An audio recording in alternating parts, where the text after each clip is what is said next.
Tahawwur Rana, and accused in the 2008 Mumbai terror attacks, has exhausted his legal options in the US and is likely to be extradited to India soon. Divya, this is what the sources have said.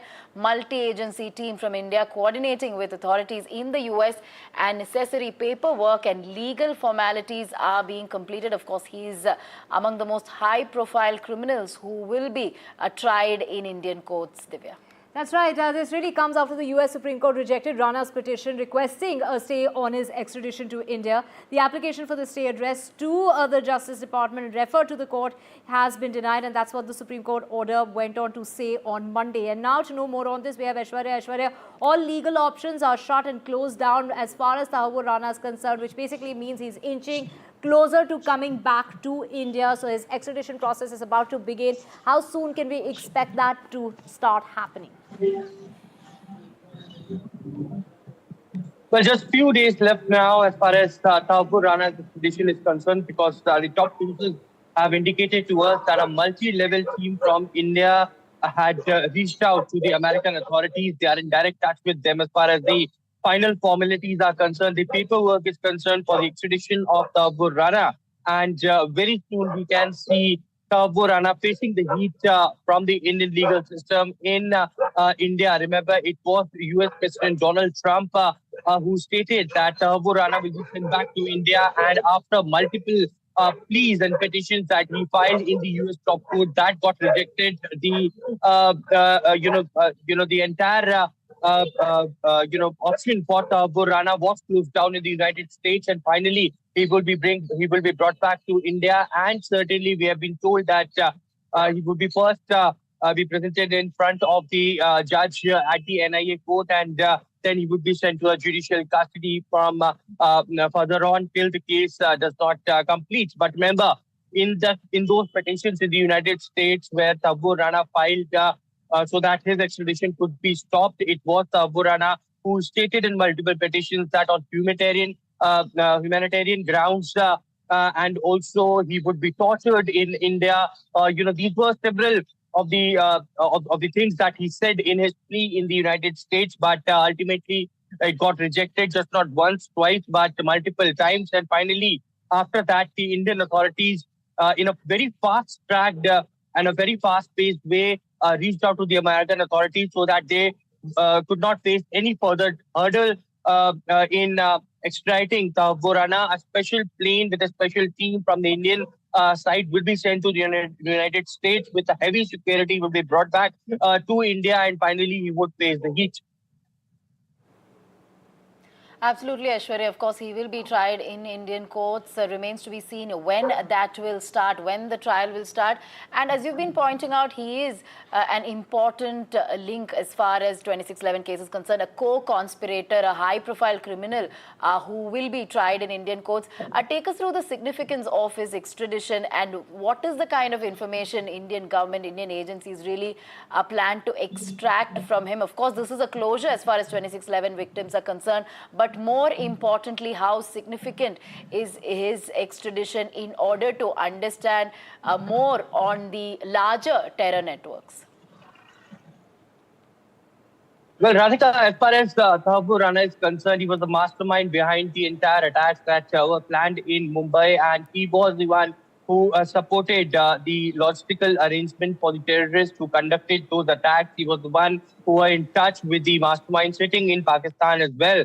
And the entire theory came out when the charge sheet was filed by the agencies in the Indian courts, and his entire plot his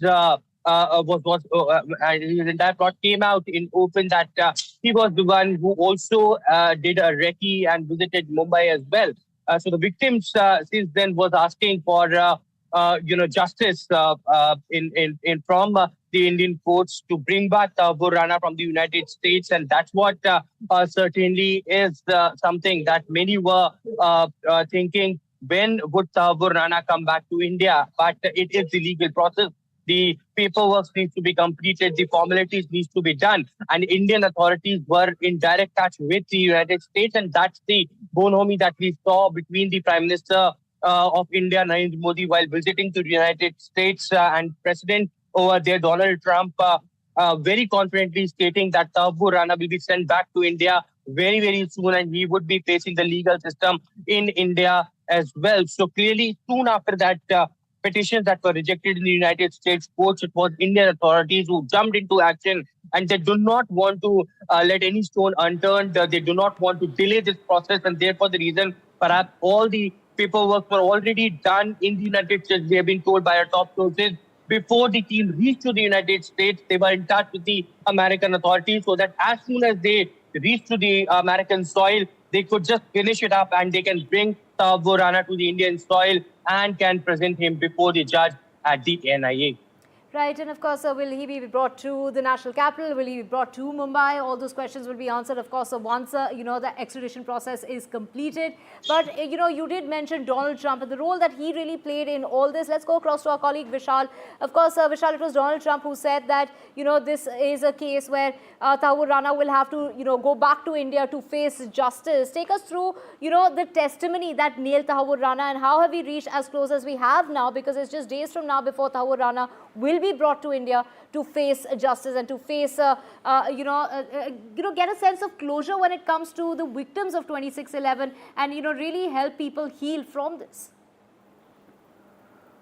Well, it was the testimony of David Coleman Headley that actually nailed Tahawwur Rana, one of the main accused in the 26/11 terror case.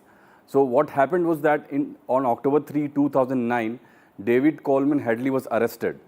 And almost immediately after his arrest, he testified against Tahawwur Rana. And immediately after that, the role of Tahawwur Rana was exposed in the 26/11 attacks. So what Headley said was, Rana gave some logistical and financial support to Headley. So Headley was visiting Mumbai to do some recce operations. He visited Mumbai for months. He scanned many areas that were supposedly targeted. And what Headley went on to say was that Rana helped in opening an office in Mumbai. So it's been widely reported that Rana had a very successful immigration consultancy agency, and he had used that agency to help Headley. And Headley had posed as Rana's immigration consulting agency firm's agent. And that helped him gain access to a lot of areas that were reportedly attacked, at least 4 to 5 areas, and almost killed close to 200 people. So this is what happened. A series of testimony from David Coleman Headley nailed his role, established Tahawwur Rana's role in this whole conspiracy that killed almost 200 people.